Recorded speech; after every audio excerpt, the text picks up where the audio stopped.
Hey lovelies, this is Cookie, and you're listening to Cookie Jar Unleashed, a podcast that'll bring you author spotlights, news on the latest book releases, and so much more. Buckle up and enjoy the ride.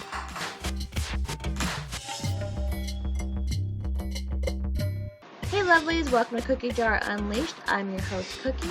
On today's show, we'll have the book Spotlight, food for thought, and get to know another amazing author. But first, I do want to take a moment to say thank you so much for tuning in. I really appreciate the love and support that I've received from all of you. So from the bottom of my heart, thank you, thank you, thank you. Now, let's dive into the books.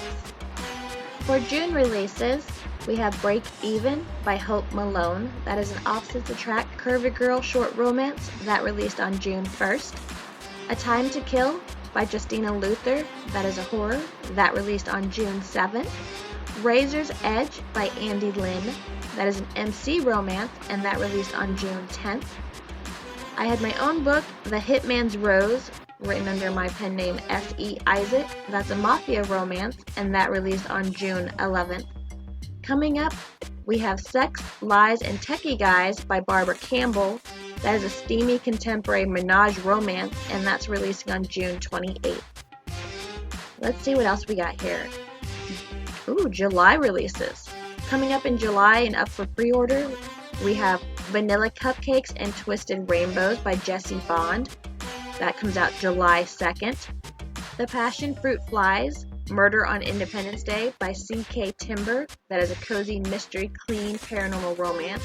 That comes out July 3rd. Cordial Cherry on Top by April Lynn Baker. That is an MC fairy tale retelling. That releases on July 20th. The Dark Tide by Maria Vermiceglau. That is a YA Magical Academy Merman, and that releases on July 26th. Now, there are two books on my list that are releasing in 2023. However, they are up for pre-order now. We have Aliens on Earth, and that is a St. Jude's charity anthology. That is a sci-fi romance and releases May 9th, 2023. We also have Call Me Freak by J.A. Rolls, and that is a dark stalker romance, and that's releasing March 27th, 2023. And again, both books are up for pre-order now. Alright lovelies, here at Cookie Jar Unleashed, one of the many things I want to strive for is having the listener's voice brought to air. So, if you have a question, a comment, a concern, anything book related, I want to know. So, you can find me pretty much anywhere on social media, but the ones that I most actively use are Facebook. You can find me on Facebook at S.E. Isaac, author. That's SEISAACAUTHOR. You can find me on Instagram, author_S.E.Isaac. TikTok, I'm still learning that one, but you can find me there at author_SE Isaac. And again, like I said, I want to bring the listener's voice and thoughts and all that fun stuff to air. Like the food for thought topic, reviews. Do you guys leave reviews after you've read a book? Or are you leaving a written review? Then, my other question is, if you're doing a written review, is it just a simple, I liked the book? Or are you going into depth why you liked it or didn't like it? As an author, I like seeing a written review because it can help me grow, especially if the reader tells me what they did or did not like about the book. It helps me grow as an author, and I know many of my author friends would agree with that. So I'm just curious, do you leave a review? Why or why not? For today's author spotlight, the guest is someone who I have known for a few years now. She is an absolute doll. She is not only talented as a writer, but also talented as a creator. She made the teaser for The Romano Sisters. You may have seen it all over social media. She did such an amazing job. I absolutely love it. So, like I said, not only talented as an author, but as a creator as well. So, without further ado, I give you our author spotlight. Hi, my name is Tayla Alexandra, and I'm an author of sweet and inspirational romance. When I was a kid, I loved everything creativity, except for dancing. I can't dance to save my life. Anyway, I love to draw and paint and write. Specifically, I love to write poetry. But I haven't written that since high school after my art teacher told me that I'd never be a good writer if I kept writing poems. If I were smart, I'd have rattled off a couple of famous authors who rhymed in their prose, but I was young and gullible, so I put the pen away and I didn't really pick it up again until my mid-30s. I write inspirational romance with a little bit of drama. You know what I mean? Like, I don't really enjoy fluffy romance so much, so all my characters pretty much got issues. There's no bad words or steamy love scenes. It's mostly about emotions and coming to realizations about love, and well, I think it's a lot about healing. I mean, I've written everything from billionaires to beasts. I've co-authored with a couple of really great gals in some sweet romance series. One in specific I enjoyed was a billionaire bucket list destination series. There were several authors and we all chose a different destination. I have two in that series. One is set in Jamaica and the other one in London. My least favorite genre to write? If I had to pick a least favorite, I'd have to say I don't write anything explicit. Not that it's not good, you know. I can read a steamy scene without blushing, but it's just not my kind of thing to write.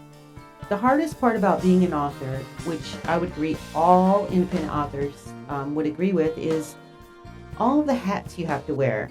I mean, I guess I just thought that I was going to write a book and people were going to line up to buy it. That didn't happen. I mean, I've gained a few fans here and there, and I have a small following, but I had to earn that. I had to sweat blood and tears to get people to read my stories. I'm not very good at marketing and convincing people to read my books. I'm an introvert. Books are my escape. Of course, every author's dream is to become rich and famous like J.K. Rowling or Stephen King. Even if I humbly said that wasn't true, I'd be lying. Authors work hard on their novels. It's their creation, their baby. And I think it's okay to say that I'd love it if every person in the world bought one of my books. I mean, really, how hard would that be? And of course, I'd be rich.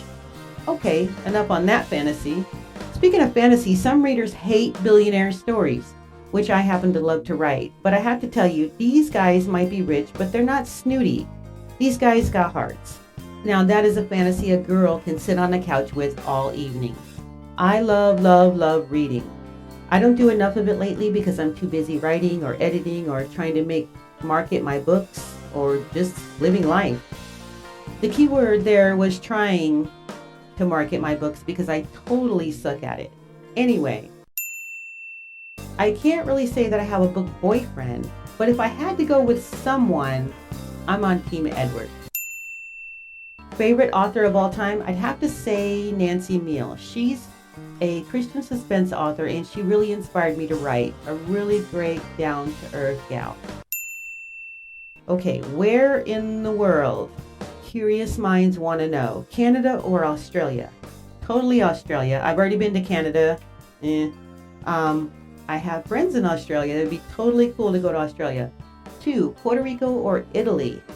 I haven't been to either of those, but if I had to choose, I'd definitely say Italy. 3, ski resort or the beach? I live on the beach now, but I can't imagine ski resort, so I'm going to stay with beach. Stonehenge or the pyramids? Definitely the pyramids. Scuba diving or skydiving? I'm going to stick with the water. I'm going to go scuba diving. I've actually gone snorkeling off the island of Guam, so I don't know if that counts. Tiger or koala bear? Since I'm sticking with Australia, I'm going to go koala bear. Polar bear or dolphin? Dolphin. Definitely dolphin. Rainforest or flower-covered field? I'm going to go with flower-covered field. City or country? I think I'm probably more a city girl. Las Vegas or Paris? I have been to both, and I'd have to say I wasn't super impressed with Paris. Vegas has got some really awesome street people. Okay, to my book. So I'm going to go out on a limb here and say The Billionaire's London Bride. First, I have to give a little trigger warning. This story could be sensitive to anyone who has suffered a recent miscarriage, but it's a very compelling story about forgiveness and finding true love and happiness. It's a sweet romance with hints of inspirational messages, but it's really more about self-acceptance, self-forgiveness, and finding someone who will accept another broken person. That's what we all want in the end, right? Acceptance, love, and companionship. This book hits right there. There is some adult content in this book, but it's not sexual or vulgar behavior. It's the tragedy of betrayal and losing a child, and learning how to accept that and love again. So yeah, it's probably more of an adult book. The Billionaire's London Bride is only available right now on Amazon and Kindle Unlimited. Here's the blurb. Raven Hartley has been through a tremendous life-altering experience. When her best friend invites her on a week-long vacation, she can't pack her bags fast enough. Set on getting away from reality, her only plan is to mindlessly enjoy herself. Shy and reserved billionaire Emmett Hunt is off to London to appease his older brother, who is set on expanding the company overseas. The idea is absurd, and Emmett would rather be doing anything else. His only plan is to get in, get out, and then go home and let his brother down easy. When Raven and Emmett meet, their personalities can't be more different, yet that only enhances their attraction to each other. But as much as she wants to be brave, he wants to be bold. Neither of them know how to get over the pain of the past, and it's tearing them apart. This is a clean Christian romance, trigger warning, miscarriage. And that's all I got. Thank you. Thank you, Tayla, for being on the show. Wasn't she amazing? She's also super modest because she didn't mention at all about her creative side as far as her business. So I'm going to try to post her link in the comments section, so try to look for that. Alright, lovelies, well, it's that time again. Time to close the lid on the cookie jar. But thank you again so much for being here. Thank you, Tayla, for being a guest on the show. And I'll see you all next time. Hugs and kisses, Cookie.